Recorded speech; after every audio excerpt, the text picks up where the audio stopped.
Hi, it's Tom Nechville again to give you a little bit of information about tenor banjos because there's so much confusion about the scale length and the string gauges that we use on tenor banjos, and I want to help you understand that a little bit better. If you have questions, be sure to tune in to all of our videos and give us a call if you want to speak to us personally. Please hit subscribe if you want to continue getting notices about our YouTube videos. But today I want to talk about so many different opinions and so many different styles in the four-string banjo.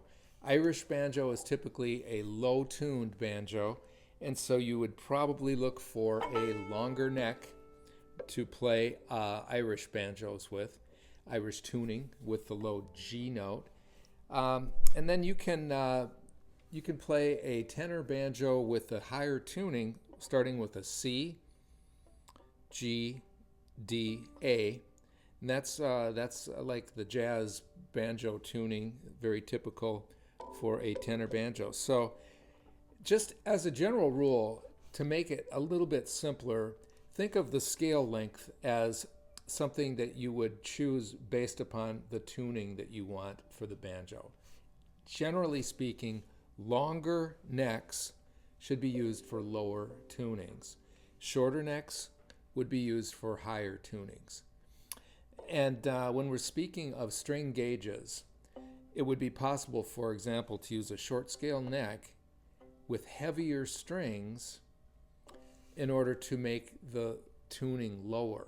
But you end up with a dull sound, and there's a sound trade-off there. The easy playability that you get from a short scale neck is offset by terrible sound when you go to such a short scale with heavy strings. So the other thing to remember is in string gauging, heavier strings mean lower tuning in general, and lighter strings mean a higher tuning and brighter sound.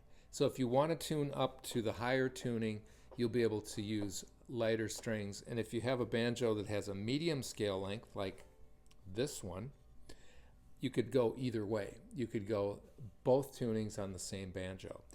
A short scale like this one is only 19 3/4 from the bridge to the nut.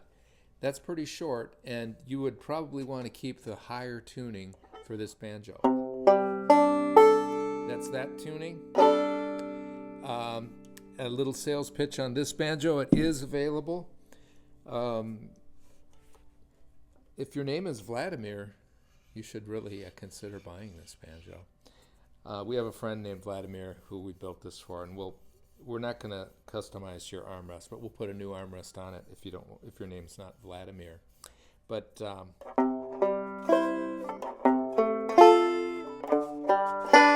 it's really this one has a full weight professional bluegrass style tone ring. It's really loud and very beautiful sounding. And it's open back right now, and it's possible to pop a resonator on these Excelsior heel mount frames. So heads up, this one is in stock at Nechville.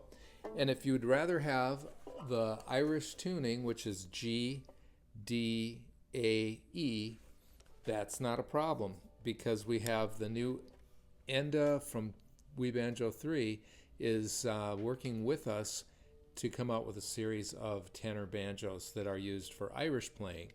So we have that end of the market covered, and notice how this neck would be quite a bit longer.